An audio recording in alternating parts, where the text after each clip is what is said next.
Hello friend, आज हम discuss करेंगे प्राचीन भारतीय इतिहास से एक इम्पोर्टेंट टॉपिक जिसका नाम है मौर्य काल।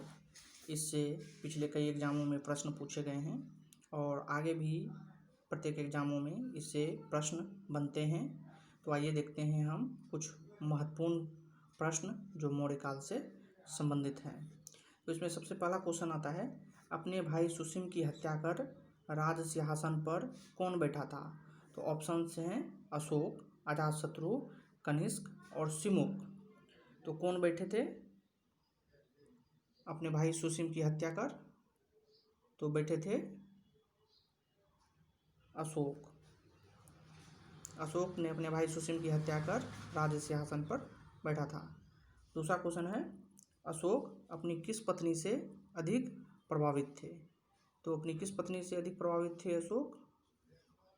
Option D, Karuvaki. कारोवाकी उनकी पत्नी थी जिनसे अशोक बहुत प्रभावित थे। नेक्स्ट क्वेश्चन है, बिंदुसार ने विद्रोहियों को कुचलने के लिए अशोक को कहाँ भेजा था? ऑप्शन है स्वर्णगिरी, तक्षशिला, उज्जैन, वैशाली। तो कहाँ भेजा था? तक्षशिला भेजा था। नेक्स्ट क्वेश्चन है, कौटिल्य किसका प्रधानमंत्री था? ऑप्शन है आपके चंद्रगुप्त द्वितीय के, चंद्रगुप्त मौर्य के, अशोक के, अजातशत्रु के। तो किसके थे? कौटिल्य किसके प्रधानमंत्री थे? कौटिल्य थे चंद्रगुप्त मौर्य के। चंद्रगुप्त मौर्य के प्रधानमंत्री थे कौटिल्य। नेक्स्ट क्वेश्चन आता है कि कलिंग विजय के बाद अशोक ने कौन सा धर्म अपना लिया था? कलिंग की जब युद्ध हुई थी जिसमें भीषण रक्तपात हुआ था, उसके बाद अशोक ने युद्ध करना छोड़ दिया था और वे किस धर्म में अपना लिया था? किस धर्म को अपना लिया था? ऑप्शंस हैं जुडिज्म, बौद्ध, हिंदू, जैन। तो इसका सही उत्तर होगा बौद्ध धर्म को। अशोक ने बौद्ध धर्म को अपना लिया था। नेक्स्ट क्वेश्चन है, सांची किस कला व मूर्ति कला का निरूपण करता है? तो सांची जो है किस कला और मूर्ति कला का निरूपण करता है? इसका सही आंसर होगा बौद्ध। बौद्ध कला का निरूपण करता है सांची का स्तूप। नेक्स्ट क्वेश्चन है, अशोक का उत्तराधिकारी कौन था? ए कुणाल, बी बिंदुसार, सी राहुल, डी दशरथ। तो अशोक के उत्तराधिकारी कौन थे? अशोक के उत्तराधिकारी थे कुणाल। कुणाल जो थे वो अशोक के उत्तराधिकारी थे। अब नेक्स्ट क्वेश्चन में आते हैं, मौर्य साम्राज्य में प्रचलित मुद्रा थी? कौन सी मुद्रा मौर्य साम्राज्य में चलती थी या प्रचलित थी? ए पन, बी तौल, सी कांकनी, डी दिनार। तो इसका सही उत्तर होगा कौन सी मुद्रा चलती थी? तो पन चलती थी। नेक्स्ट क्वेश्चन में आते हैं हम लोग।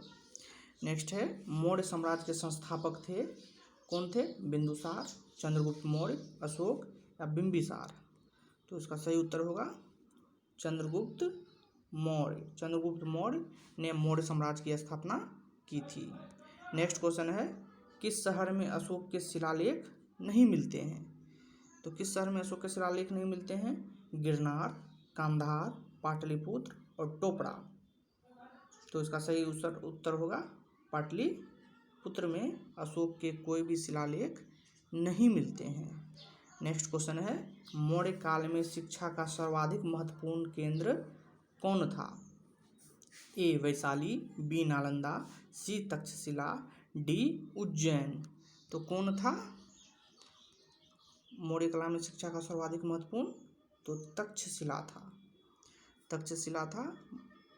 नेक्स्ट क्वेश्चन आते हैं, मेगास्थनीज के पुस्तक का क्या नाम है? मेगास्थनीज के पुस्तक का क्या नाम है? ए अर्थशास्त्र, बी सूर्य सिद्धांत, डी इंडिका या पुराण। तो इसका सही आंसर होगा option number C, Indica. Megasthenes के पुस्तक का नाम था इंडिका।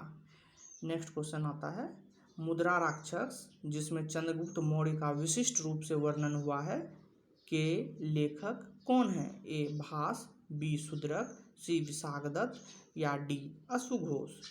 तो इसका सही उत्तर होगा विशाखदत्त। विशाखदत्त ने मुद्राराक्षस की रचना की थी। नेक्स्ट क्वेश्चन है, अशोक के शिलालेख में प्रयुक्त भाषा कौन सी है? ए संस्कृत, बी प्राकृत, सी पाली, डी हिंदी। तो कौन सी है? प्राकृत भाषा है, अशोक के शिलालेखों में प्रयोग की गई है। नेक्स्ट क्वेश्चन है, किस मौर्य शासक ने दक्कन पर विजय प्राप्त की थी? तो ऑप्शन है अशोक, चंद्रगुप्त, बिंदुसार या कुणाल।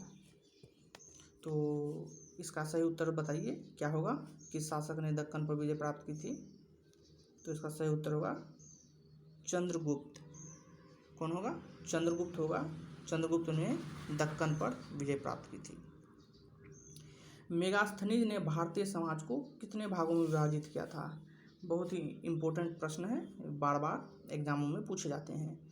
तो मेगास्थनीज ने भारतीय समाज को कितने भागों में विभाजित किया था? तो इसका सही उत्तर बताइए। ऑप्शन है 7, 6, 5 या 4। तो इसका आंसर होगा ए 7 भागों में भारतीय समाज को मेगास्थनीज ने बांटा था। नेक्स्ट क्वेश्चन पे चलते हैं।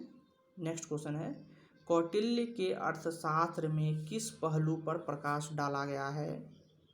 ऑप्शन से हैं आपके लिए धार्मिक जीवन, राजनीतिक नीतियाँ, सामाजिक जीवन या आर्थिक नीतियाँ।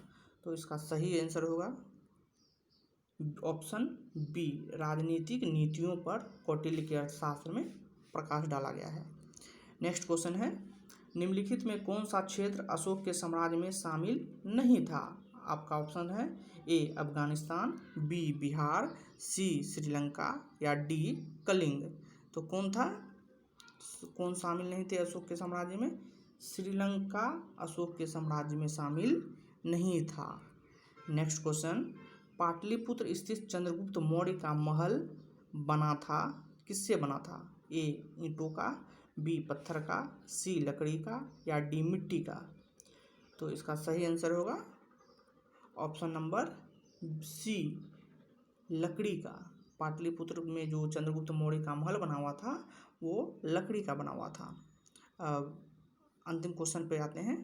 बराबर की गुफाओं का प्रयोग किसने आश्रय गृह के रूप में किया था? आपके ऑप्शंस हैं ए आजीविकों ने, बी थारुओं ने, सी जैनों ने या डी तांत्रिकों ने। तो किसने किया था प्रयोग? आजीविकों ने बराबर की गुफाओं का प्रयोग किया था। ये थे फ्रेंड आपके 20 इम्पोर्टेंट मौर्य काल से संबंधित प्रश्न उत्तर जो बार बार किसी न किसी एग्जाम में पूछे गए हैं। आशा है कि आपको अच्छी तरह से समझ आए होंगे। आप इन्हें रिवाइज कर लें और आगे की परीक्षाओं में लग जाएं। धन्यवाद। Take care.